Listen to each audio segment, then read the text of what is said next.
السلام علیکم ناظرین، سیاست ٹی وی کے عالمی خبر نامے میں آپ کا خیر مقدم ہے۔ میں ہوں ریشما۔ سب سے پہلے نظر ڈالتے ہیں سرخیوں پر۔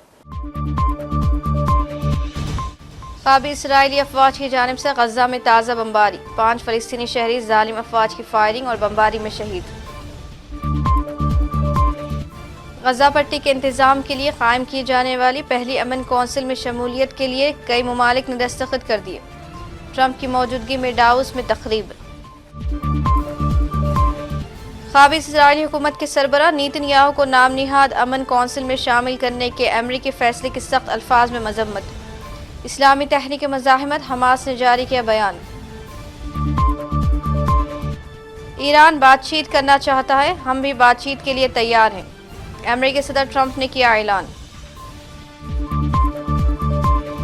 اور ایران نے امریکہ اور قابل اسرائیل کو براہ راست اور دو ٹوک انتباہ جاری کر دیا، کہا انگلی ٹریگر پر ہے، حملہ کریں گے تو نتیجہ بھگتنا پڑے گا۔ تو یہ تھی سرخیاں، پیش ہے خبروں کی تفصیل۔ قابل اسرائیلی افواج کی جانب سے غزہ میں سیز فائر کی مسلسل خلاف ورزیوں کا سلسلہ بدستور جاری ہے، جہاں 5 فلسطینی شہری قابض افواج کی فائرنگ اور بمباری کے نتیجے میں شہید ہو گئے۔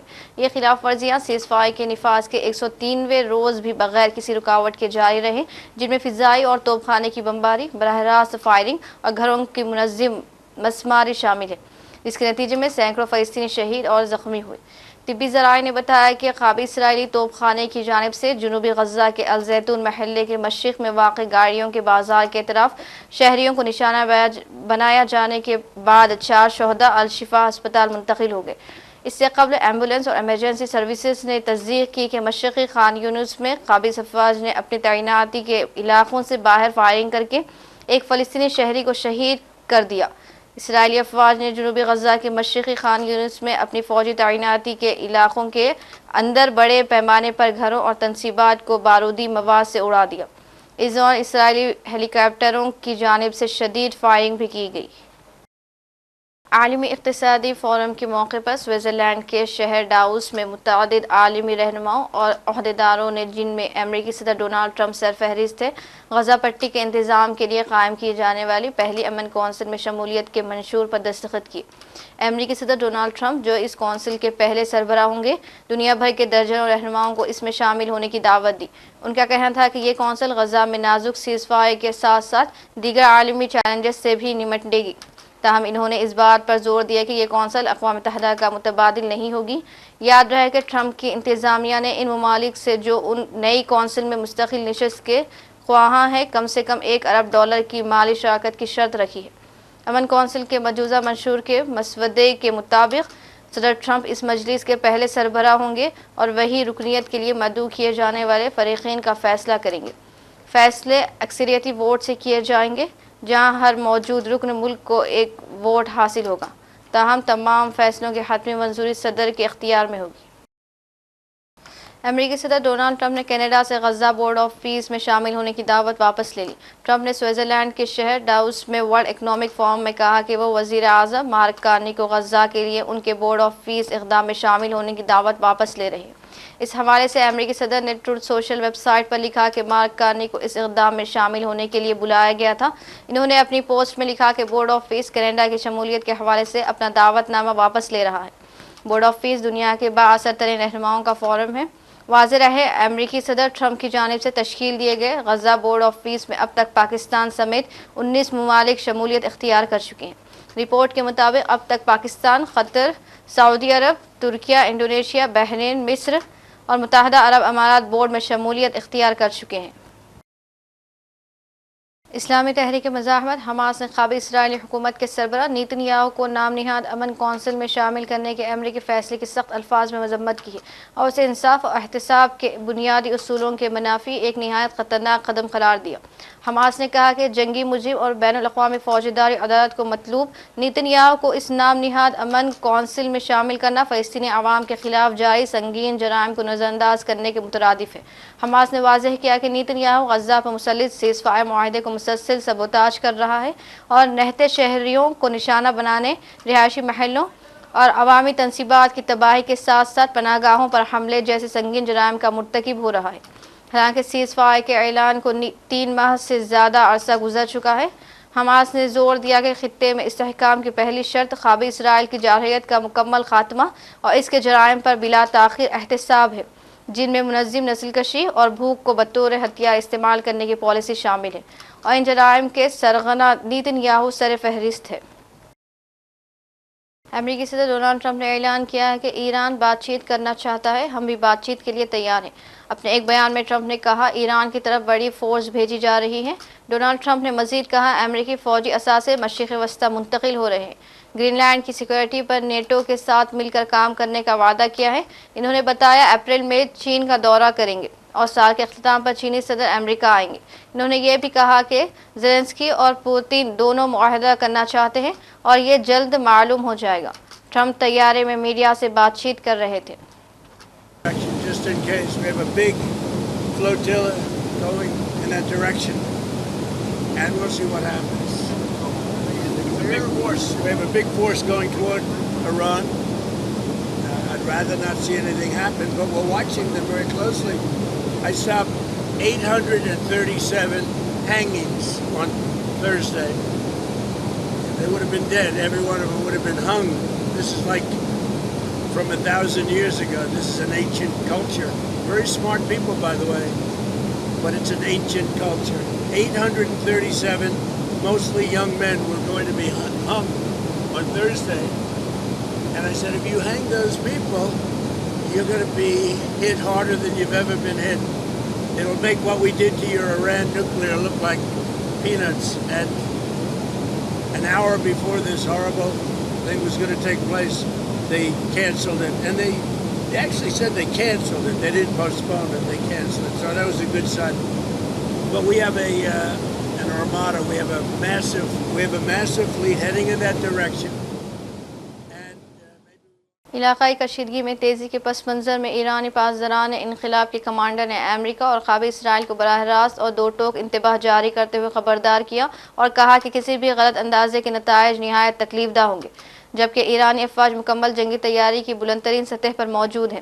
ایرانی پاسداران انقلاب کے کمانڈر جنرل محمد باقبور نے واضح الفاظ میں کہا کہ انگلی ٹریگر پر ہے اور واشنگٹن اور تل ابیب کو تاریخ کے تجربات سے سبق سیکھنا چاہیے، خصوصاً اس جنگ سے جو ان کے بقول 12 دن تک ایران پر مسلط کی گئی، تاکہ اس سے بھی زیادہ دردناک انجام سے بچایا جا سکے۔ ایرانی پاسداران انقلاب کے کمانڈر نے اس بات پر زور دیا کہ پاسداران انقلاب اور ایران پہلے سے کہیں زیادہ مستعد اور تیار ہے، اور مسلح افواج کے سپریم کمانڈر علی خامنہ ای کی جانب سے جاری ہونے والے تمام احکامات اور اقدامات پر فوری عمل درآمد کے لیے پوری طرح آمادہ ہے۔ ان کے مطابق عسکری تیاری اس وقت انتہائی بلند سطح پر پہنچ چکی ہے۔ یورپی ممالک نے کہا کہ گرین لینڈ پر جاری تنازع کے درمیان ہم بات چیت کر رہے ہیں تاکہ پرامن حل نکالا جا سکے۔ یورپی لیڈروں نے میڈیا سے بات چیت میں کہا کہ ہم کسی بھی مقام پر جنگ کے یا قبضے کے حق میں نہیں ہیں اور اقوام متحدہ کی سلامتی کونسل کے قراردادوں کے مطابق پرامن رہنا چاہتے ہیں۔ All security issues have to be solved together, and cooperation should be the main key word instead of confrontation. And I think I see some good developments since yesterday in Davos. We had the opportunity to attend the speech of President Donald Trump. I think it's very important to understand that we can achieve much more by stopping the aggression of Russia and China and securing the stability in Arctic and North Atlantic region if we do it together. Coercion is not the way, and I am strongly against bold actions because I still treat United States as our closest friend. So the word for this year has been unpredictability, and this is what we are living through. So right now it's also important to focus back on where the problems really lie, and this is the war in Ukraine that is still going on. We need to focus on our efforts on really stopping this war. We have seen a lot of push for peace and diplomatic efforts for peace, but it has been totally one-sided. We haven't seen any concessions from the Russian side. The transatlantic relations have definitely taken a big blow over the last week, but I think in this 1 year, we have learned that these relations are not the same as they were. On the European side, we are not willing to junk 80 years of good relations, and we are willing to work for this. Board of Peace to be limited to the UN Security Council resolution as it was foreseen. So if we narrow it down for Gaza like it was meant to be, Greenland کے وزیر اعظم jeans Frederick نے کہا کہ ہم پرامن حل چاہتے ہیں. بات چیت اور باہمی اعتماد کے ذریعے تمام مسائل کا حل نکالنے کی ضرورت ہے. ٹرمپ کی دھمکیوں کے رد عمل میں انہوں نے کہا کہ ہماری ترجیح بات چیت کے ذریعے مسائل کا حل ہے. US political level representatives have met with our foreign ministers. They have agreed to initiate discussions in a high-level working group that will work towards finding solutions to the US interest in Greenland without compromising the integrity of the territory of the Kingdom of Denmark, our integrity and our right to self-determination. In terms of the deal there's been talking about, I don't know what's concrete in that deal either. But I know that we have now a high-level working group working on a solution for both parties. We have said from the beginning in Greenland, we have some red lines. We cannot cross the red lines. We have to respect our territorial integrity. We have to respect international law, sovereignty. We are ready to cooperate more in economics, in other areas, but that's something we have to talk about in mutual respect. Greenland continues to take the security situation in the Arctic seriously.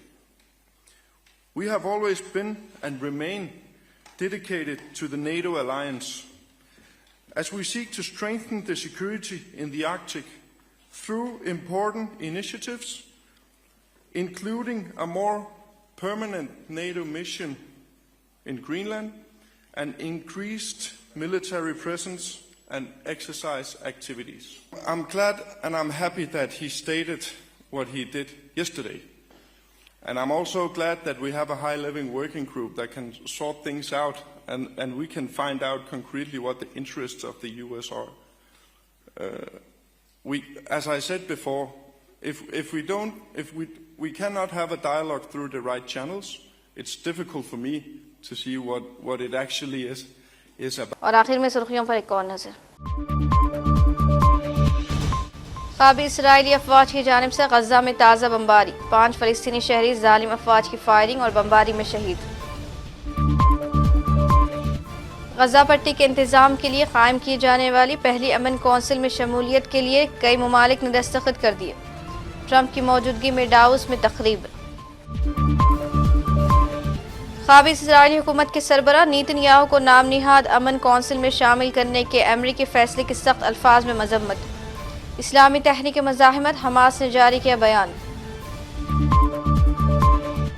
Iran بات چیت کرنا چاہتا ہے, ہم بھی بات چیت کے لیے تیار ہیں.